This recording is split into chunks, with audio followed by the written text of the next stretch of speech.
Six man of the year. I'm going to go six man of All the right, year. let's go there. Go there. This is always the hardest category because you never know what's going to happen with rotations, or you never True, know true, what true. happen with minutes.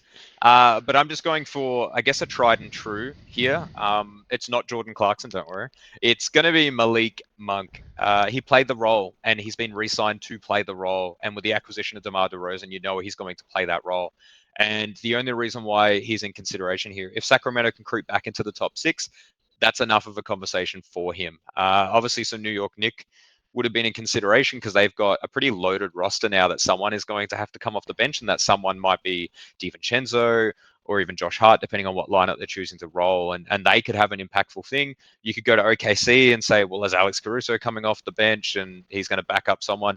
I went Malik Monk because six man of the year. I think a lot of voters just kind of look at it and say, "Oh, he's coming off the bench and he's scoring 18 a game. Crazy! He deserves the vote," and they don't ever think it. Six man is like you said is an interesting one because it's not only who's coming off the bench, but then you also have to qualify. And is Mm. it like the half amount of games? I'm not actually sure the exact. Sometimes it's like only half the games. People have won it starting a lot of games. Yeah, correct, correct. So I'm not exactly sure. I'm sure. Oh, hold on. I think your headset just died. Did you unplug your headset? Are you that passionate about six man of the year that you just ripped your headset out? Let's see when you come back in. I'm Oh, hey, back in. welcome back. I'm back in. But I need a new headset. So we need to do a wish list, I think. So for our four viewers, if you'd like to purchase me a new headset, I think it's time.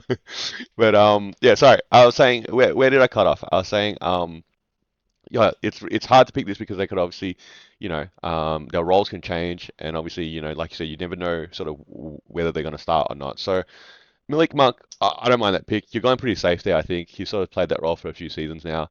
I'm going to go a different direction here. You didn't mention his name, all right? I'm saying Josh Hart's going to win Six Man of the Year for the New York Knicks, okay? And I think if you look at that rotation, OG healthy, Randall comes back, Hart goes to the bench. I think that's a no-brainer.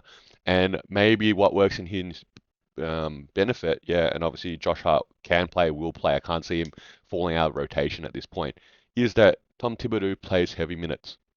Okay, so he has his favorite seven players, and they're going to play heavy minutes. And heavy minutes means opportunity for production. And if you then put them side by side, and the fact that the Knicks are probably going to be a top four team at least minimum in the East, I don't know. I think that puts him in a good position in many different fronts. Yeah, I don't think I want to argue with you on that one. I Because think I'm both of right. those players. Okay.